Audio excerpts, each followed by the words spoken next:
On September 11th, 2001, I commuted to New York City downtown, my usual commute. My office was on 140 Broadway. I commuted through the World Trade Center, the local commuter train, the PATH train. I remember as I came out of the Trade Center that morning thinking to myself how beautiful the day was. It was a perfect day, perfect temperature, perfect humidity, not a cloud in the sky, absolutely azure blue. And walked over to my office, which was only 2 blocks from the World Trade Center. The morning of 9/11, and as routine, I took the Staten Island ferry across with my sister. I was on a 740 boat, got off the boat, walked up the Broadway to the Woolworth building, stopped to pick up a bagel. I was at my desk about 8:30, and sitting at my desk, going through my emails, eating my bagel, talking to coworkers. I just noticed a plane off in the distance. It was coming from east to west, and it just seemed to be out of place. For some reason, I remember thinking that that's a little bit odd. As the plane approaches the Trade Center, I watched it angle itself this way. I could actually see the pilot. I knew it was an American Airlines jet. It was close enough. As it goes behind the building, there's a clap or a thunder, and suddenly the sky filled with paper. It was like a ticker tape parade. We looked out the window because my desk was right by the window, and I looked out the window towards the World Trade Center, and all I can see is like debris flying all over the place. And you just see paper and all kinds of stuff flying. So everybody's like, what's going on? What just happened? At the time, terrorism didn't enter my mind. I thought it was a tragic accident, and I said, I better call my wife. I called my wife. I said, don't get nervous, I'm okay. An American Airlines jet just hit the World Trade Center. I'll call you later. Everyone just started calling anybody that they knew. I called my parents because they lived in Memphis, and to tell them, something just happened, a plane hit the World Trade Center. And I'm on the phone speaking with my mom and, just telling her exactly what was going on. And I'm looking out the window at the same time. I'm looking at exactly where the first plane hit the first tower. And all of a sudden I see a plane running to the second building.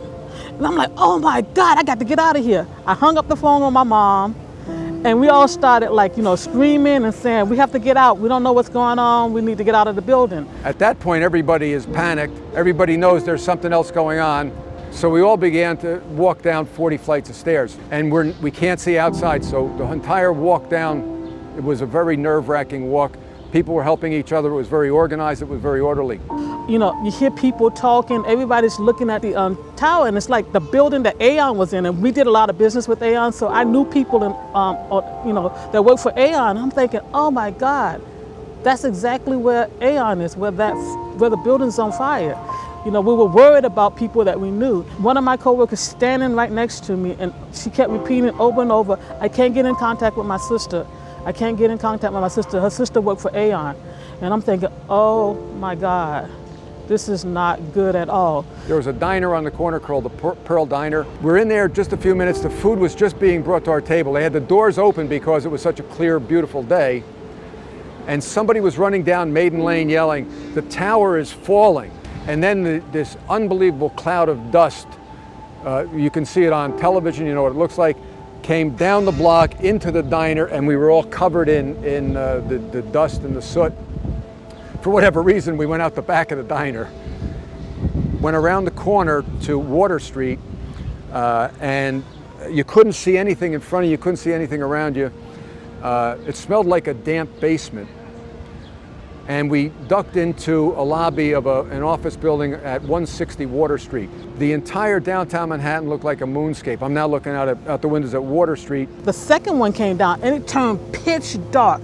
It's like it's midnight. It's like the lights went out, and it was, you're like, it's like the end of the world. You're like, what is going on, and then once it cleared up, it took a while, but it cleared up. All you saw was gray everywhere. When you looked across, all you saw was gray cars, gray people, gray grass, gray everything. It was like the worst thing ever. It's a couple-mile walk to Midtown. And so we were walking along Broadway. If you turned around, you looked down at this cloud of dust and smoke, and everybody knows what it looked like afterwards. And when we're walking up Broadway, everybody's out, people have got radios going. There's no cell phone service because all the cell towers were on the Trade Center. So nobody's got any phone. And we're just trying to come to grips with it. I guess we're somewhere around Greenwich Village in that area walking north. And I hear a transistor radio on somebody on the side and saying the Pentagon's been hit. And this is becoming more bizarre as the day goes on. Everybody was walking to Midtown at this time because they had closed down the Staten Island Ferry, and people actually were nice because they were handing out water to different people, talking to people, but still everybody was in a state of shock. I mean, it's like walking zombies. That's basically what was going on. Most of the people walking to Midtown, it was like a walking zombies. As it unfolded the weeks later, it became more tragic because there were people that I knew who lost their lives. A million stories about people who should have been there and weren't, people who were there who shouldn't have been. And so there was that sadness to it. I mean, it was horrible. It was horrible, especially because you knew people that were in the building, and some of the brokers that I dealt with on a daily basis, they were actually in the building. They actually didn't survive, and so you never think of anything like that happening. You never think of someone that you know dying. It was just I don't even know. I mean, it was a horrible, horrible experience. Today, our fellow citizens, our way of life, our very freedom came under attack in a series of deliberate and deadly terrorist acts.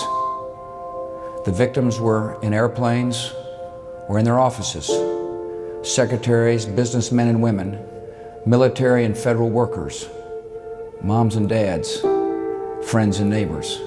These acts of mass murder were intended to frighten our nation into chaos and retreat. But they have failed. Our country is strong. America was targeted for attack because we're the brightest beacon for freedom and opportunity in the world, and no one will keep that light from shining.